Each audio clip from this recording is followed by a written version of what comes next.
Tonight on Hard Copy, startling videotape of a UFO, and it comes from an unexpected source, the U.S. Air Force.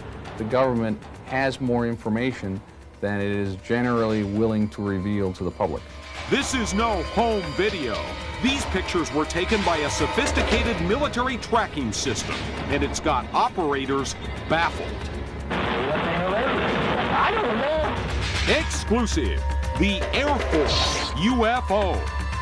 Now, a new UFO mystery over the Nevada desert, and this time, pictures of the strange objects were captured by none other than the U.S. Air Force. I don't know. These are the secret images captured by a state-of-the-art military radar tracking system.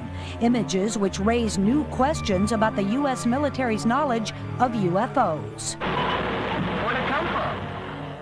It might look like a home video, but the numbers burned into the screen are actually high-tech computer-generated coordinates, like something out of Star Trek. That's how radar operators can tell exactly where the object is and how fast it's going. This is sort of a Nintendo game for adults who are playing serious games. These videos were recorded near Nellis Air Force Base in Nevada, home of the infamous UFO hotspot known as Area 51. This is where top-secret military aircraft are designed and tested, and even though the Pentagon denies it, some say it's where the U.S. government secretly investigates UFOs.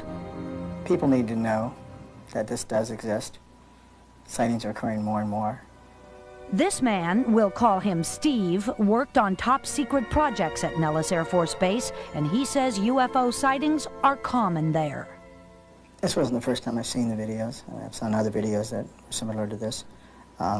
It just lent to the validity of what I already believed. They're here. The first of two videos obtained exclusively by Hard Copy shows a tiny dot over the horizon. Radar operators are having a hard time figuring out what it is.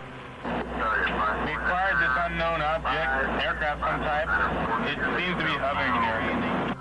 Look at the readout in the upper right-hand corner. It says the object being tracked is over 10,000 meters away. That's about 6.5 miles. Whatever it is, it's solid and large enough to spike the radar return.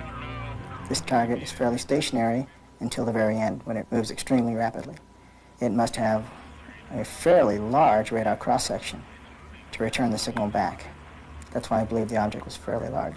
A second video from Nellis Air Force Base. This time the target moves slowly above the horizon. Once again, radar operators have no clue what they're looking at. They're familiar with all types of military targets. This very much surprised them.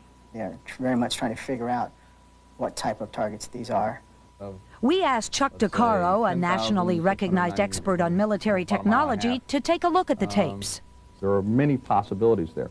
If you can eliminate all those possibilities, then you come up with some technology that is unknown, and that would be a very big story. Hard Copy had one of the Air Force tapes digitally enhanced. The result? There are no wings or rotor blades visible on this craft. But is it a visitor from outer space, or could it be a classified military project, a high-tech flying object hatched from Area 51? The government has more information than it is generally willing to reveal to the public. Another look at the secret Air Force tape. Notice how the object continues upward and seems to change shape. The object might be a weather balloon buffeted by the wind, or the transformation could be attributed to a reflection. Rich Terrell is an astronomer and an expert in optics. Under those lighting circumstances, you get reflections, you get different changes in the way an object will appear without it ever changing shape. It's just the lighting that's changing. But Steve insists that there is more to this video than meets the eye. He says the radar operators who recorded these images know what they saw, they just can't explain what they are.